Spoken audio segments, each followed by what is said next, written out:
গঙ্গা বক্ষে বিলীন হয়ে যাওয়া একটি মহকুমা বা গ্রাম, অতীতের সুখসাগর গ্রাম নামে পরিচিত, এখন শুধুই স্মৃতি।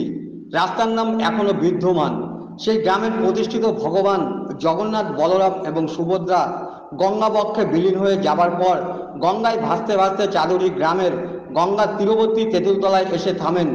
ওই ভগবানের খোঁজে সুখসাগর মহকুমার এক ভক্ত আকরা বুড়ো এই চাদুরি ঘাটে উপস্থিত হন। গঙ্গার থেকে তুলে প্রতিষ্ঠিত করে জগন্নাথ, বলরাম এবং সুভদ্রাকে। পাঁচজনের বৈষ্ণব এখানে নিত্য পুজো দিত। পরবর্তীকালে 1349 সালে গৌরী দেবীর হাতে সমর্পণ করেন এই মন্দির। সুখসাগর গ্রামের সেই রাস্তা আছে, তেঁতুল গাছও আছে, জগন্নাথ মন্দিরে আছে জগন্নাথ। এখানে নিত্য পুজো থেকে শুরু করে জগন্নাথ দেবের স্নানযাত্রা ও জগন্নাথ দেবের রথযাত্রায় পুজো হয়। এখানকার জগন্নাথ রথে উঠতে পারেন না, যেতে পারে না মাসির বাড়ি। এইভাবে চলে আসছে গত 500 বছর ধরে পূজা আর্চা। জানা যায় এই সুখসাগরের রাস্তা ধরে নদিয়ার নিমাই দীক্ষা নেবার জন্য শ্রীহট্ট যাচ্ছিলেন। চাদুরি ঘাট পার হয়ে কালীগঞ্জ হয়ে নৌপথে শ্রীহট্টে যাচ্ছিলেন দীক্ষা নেবার জন্য। দীক্ষা নিয়ে নীলাচলের পথে পা রেখেছিলেন, আজ যা চৈতন্য দৌবা নামে পরিচিত।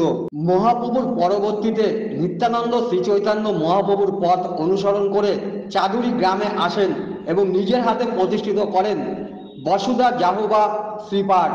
একটি শালগ্রাম শিলা নিজের হাতে প্রতিষ্ঠিত করেন। বাসুদা জাহ্নবা শ্রীপাঠ বৈষ্ণবদের কাছে তীর্থস্থান, বৈষ্ণবদের কাছে তীর্থক্ষেত্র। এখনো গ্রামের মহিলারা আজকের এই স্নানযাত্রায় জগন্নাথ দেবকে স্নান করিয়ে তবেই কিছু মুখে তোলেন।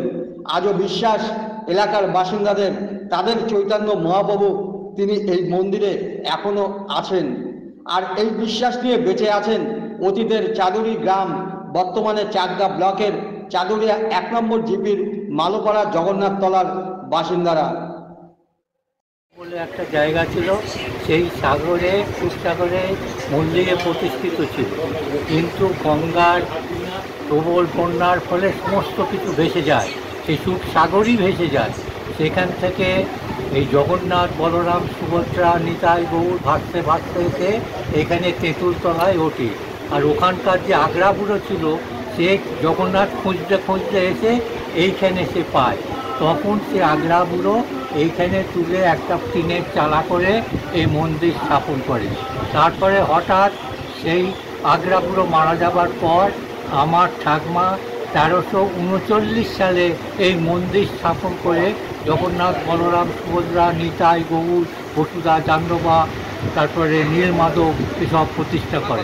চৈতন্য মহাপ্রভু চৈতন্য মহাপ্রভু যখন তিনি পুরী যাচ্ছিলেন, এইখানে একটা ছিল, গোলকচাপা গাছ ছিল। সেই গোলকচাপা গাছে এসে তৃণকালের জন্য তিনি বিশ্রাম নিয়েছিলেন।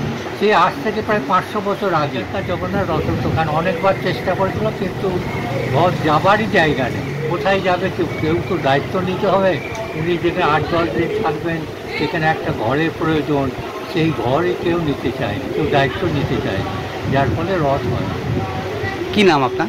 আমার নাম স্বপন কুমার চট্টোপাধ্যায়, আমি এখানকার সেবাই।